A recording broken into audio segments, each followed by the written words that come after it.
डाइजी add में खुशामदीद। Lesson number 2 में हम टाइप्स ऑफ नाउन्स को डिस्कस करेंगे।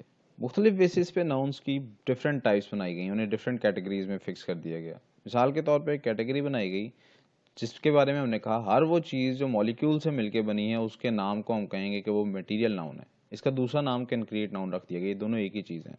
कॉमर्स के स्टूडेंट इस तरह से समझ लें कि टेंजिबल चीज़ों के नामों को हमने कहा कि वो मटीरियल नाउन है, या उन्हें हमने कहा कि वो कॉन्क्रीट नाउन है। मिसाल के तौर पर कार, चेयर, एयर, एट्सेट्रा। दूसरी तरफ हमने कहा जो चीज़ें मॉलिक्यूल से मिलकर नहीं बनी या इनटेंजिबल हैं या आइडियाज़ या के कॉन्सेप्ट्स के नेम्स हैं, उन्हें हमने कहा ये एब्स्ट्रैक्ट नाउन्स हैं। जैसे लव है, जैसे गुडविल है, जैसे हमारे पास फ्रीडम है। एक और कैटेगरी हमने इस तरह से डिफाइन की, हमने कहा वो सारे नाम जो किसी के जाती होंगे उन्हें प्रॉपर नाउन कहेंगे और जो किसी के जाती नाम नहीं होंगे उन्हें कॉमन नाउन कहेंगे। फॉर एग्जाम्पल मेरे पास कुछ स्टूडेंट्स हैं, मैंने कहा बच्चे बात सुनो या लड़के बात सुनो, तो कौन मेरी बात सुनेगा? उन स्टूडेंट्स में से शायद सारे ही मेरी तरफ तवज्जो देंगे। लेकिन अगर मैं कहूँ अली बात सुनो, अब सिर्फ जिसका नाम अली होगा सिर्फ वही मेरी तरफ तवज्जो करेगा। सो अली एक प्रॉपर नाउन हुआ, बॉय एक कॉमन नाउन हुआ। इसी तरह अगर मैं कहता हूँ आई लिव इन इस्लामाबाद, तो पूरी दुनिया में कहीं भी किसी से ये बात कही जाए वो समझ जाएगा कहाँ की बात हो रही है। लेकिन अगर मैं कहता हूँ मैं शहर में रहता हूँ, सो सिटी एक कॉमन नाउन हो जाएगा और इस्लामाबाद एक प्रॉपर नाउन हो जाएगा। इसी तरह अगर मैं कह रहा हूँ मैं द इजी एड चैनल देख रहा हूँ, तो द इजी एड एक प्रॉपर नाम है, पता है किस चैनल की बात हो रही है। लेकिन अगर मैं सिर्फ कहता हूँ मैं चैनल देख रहा हूँ, फिर वो कोई भी चैनल हो सकता है। लिहाजा चैनल एक कॉमन नाउन है। जेंडर की बेसिस पे फिर हमने 4 टाइप्स बनाई। हमने कहा वो सारे नाउन्स जो मेल्स को रिप्रेजेंट करेंगे मैस्कुलिन कहलाएंगे, वो सारे नाउन्स जो फीमेल्स को रिप्रेजेंट करेंगे वो फेमिनिन नाउन कहलाएंगे। इसकी आसान सी निशानी यह है कि मैस्कुलिन नाउन हमेशा ही के प्रोनाउन से रिप्लेस होता है। अगर मैं अली के बारे में बात कर रहा हूँ कि अली आ रहा है, तो मैं कहूँगा ही इज कमिंग। लेकिन अगर आलिया के बारे में बात कर रहा हूँ तो मैं कहूँगा शी इज कमिंग। फिर हमने देखा कुछ नाउन्स इंग्लिश में ऐसे भी हैं जो ही और शी यानी मेल और फीमेल दोनों को रिप्रेजेंट कर सकते हैं। जैसे मैंने कहा टीचर एब्सेंट है, तो वो जो टीचर है वो मेल भी हो सकता है और वो फीमेल भी हो सकती है कोई। मैं ही इज एब्सेंट भी कह सकता हूँ, शी इज एब्सेंट भी। सिमिलरली स्टूडेंट भी मेल और फीमेल दोनों के लिए इस्तेमाल होता है, कजन भी और फ्रेंड भी। फिर हमने देखा इंग्लिश में एक और खास तरह के नाउन्स हैं जो न्यूट्रल जेंडर है, यानी उनमें जेंडर का कॉन्सेप्ट नहीं है। जैसे चेयर है, इन सब नाउन्स के लिए हमेशा जो प्रोनाउन इस्तेमाल करते हैं वो है it. This is a chair, it has 4 legs. Wall है, पिक्चर है, टेबल है, एटसेट्रा एटसेट्रा। फिर हमने नंबर की बेसिस पे भी नाउन की टाइप्स बनाई। सिंगुलर प्लूरल से आप वाकिफ हैं। Singular nouns, plural noun. Singular वो होते हैं जो एक स्टूडेंट, एक पर्सन, एक जानवर, एक चीज, एक जगह को रिप्रेजेंट करें। प्लूरल जो ज्यादा को रिप्रेजेंट करें। Student singular, boy singular, king singular, line singular.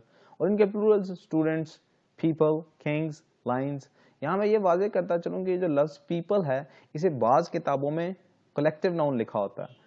आपने इसे हमेशा प्लूरल नाउन ही समझना है। ये सिर्फ एक ही केस में कलेक्टिव नाउन होता है और वो केस आगे कहीं डेप्थ में जब हम अगली लेक्चर्स में स्टडी कर रहे होंगे तब इसको डिस्कस कर लेंगे। फिर हमने कहा क्यों ना नंबर की बेसिस पे ये भी 2 कैटेगरीज बनाई जाएं।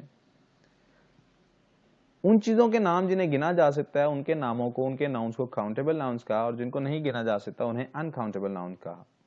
For example I can count chairs, मैं चेयर्स काउंट कर सकता हूँ। टेबल्स काउंट कर सकता हूँ। I can count friends, glasses count कर सकता हूँ। लेकिन मैं वाटर काउंट नहीं कर सकता। I could never say bring me 2 waters, I would always say bring me 2 glasses of waters. अच्छा, स्टार्स जो हैं इनके बारे में ये समझ लेंगे, स्टार्स को हमेशा अनकाउंटेबल ही समझना है आपने। इसी तरह शुगर, फल्स, ये दाल चना वगैरह, गंदुम, इन सबको भी हमेशा अनकाउंटेबल नाउन कंसिडर किया जाएगा। एक स्पेशल कैटेगरी बनाई गई जिसका नाम रखा गया कलेक्टिव नाउन्स। ये वो वाले नाउन्स हैं जो ग्रुप नेम्स भी कहलाते हैं। ये असल में ऐसे नाउन्स हैं जो कि सिंगुलर अपीयर होते हैं सेंटेंस के अंदर, लेकिन ये रिप्रेजेंट ज्यादा लोगों को करते हैं। जैसे क्लास है, क्लास एक स्टूडेंट नहीं होता, ज्यादा स्टूडेंट्स होते हैं, लेकिन हम कहते हैं class is studying. Fleet, fleet ships के ग्रुप को कहते हैं, फ्लीट ऑफ शिप्स होता है। इसी तरह से आर्मी है, आर्मी एक कलेक्टिव नाउन है, फौजियों को रिप्रेजेंट करती है। स्टाफ है, क्राउड है, क्राउड हुजूम को कहते हैं। हम कभी नहीं कहते हुजूम जा रहे हैं, हम कहते हैं हुजूम जा रहा है, क्राउड इज गोइंग। यहाँ एक मैं नाउन है कलेक्टिव नाउन जूरी, उसको जरा वाजे कर दूं। उसके बारे में अक्सर एंट्री टेस्ट और जॉब टेस्ट में इसके बारे में सेंटेंस आ जाता है। अगर जब भी कोई कलेक्टिव नाउन सिंगुलर ग्रुप के तरह बिहेव करे तो उसे हमेशा सिंगुलर के तौर पे ही ट्रीट करना है। जैसे जूरी इज प्रेजेंट, सारे के सारे प्रेजेंट है। लेकिन अगर वो डिवाइडेड हो, मिसाल के तौर पे अपने डिसीजन में ही डिवाइडेड है, तो हम कहते हैं जूरी आर डिवाइडेड। इसका मतलब है सारे के सारे एक पॉइंट पे नहीं खड़े, एक ग्रुप की तरह नहीं बिहेव कर रहे, तो इन्हें प्लूरल के तौर पे सेंटेंस में ट्रीट किया जाएगा। फिर हमने एक आखिरी टाइप रखी जो स्ट्रक्चर की बेसिस पे, इसका नाम रखा कंपाउंड नाउन। ऐसा नाउन जो होता तो एक सिंगल लफ्ज है, लेकिन एक या एक से ज्यादा लफ्जों से मिलकर बना होता है। जैसे ये सन इन लॉ तीनों एक डिफरेंट लफ्ज थे, लेकिन इनसे मिलके एक लफ्ज बन गया son and law. Cross roads दो डिफरेंट वर्ड थे, एक नया वर्ड बन गया cross roads. Make up makeup. The easy एड तीन डिफरेंट लफ्ज थे, लेकिन एक चीज के, एक चैनल के नाम के लिए हमने इनको इस्तेमाल कर लिया। तो ये कंपाउंड नाउन्स हैं। इधर मैं आपको ये भी बात बताता चलूं, मैंने ये 4 एग्जांपल्स इस तरह से दी हैं कि आपको ये बताना था कि ये जो डैशेस का कोई रूल नहीं होता। कुछ कंपाउंड नाउन्स बिल्कुल इकट्ठे लिख दिए जाते हैं बगैर स्पेस के, कुछ में स्पेस डाल दी जाती है और कुछ में डैश। इसका कोई रूल नहीं है, ये बस एक प्रैक्टिस है। जैसी ही हमने देखी बड़ों को करते, वैसी हमने आगे फॉलो करनी शुरू कर दी। आखिरी स्लाइड में एक दफा फिर मैंने जो 14 इन टोटल टाइप्स बताई हैं ना, उनके नाम आ गए हैं। आप एक दफा फिर इनको रिव्यू कर लें, देखें किसकी आपको समझ नहीं आई, वापस जाके दोबारा उसको रिपीट करें।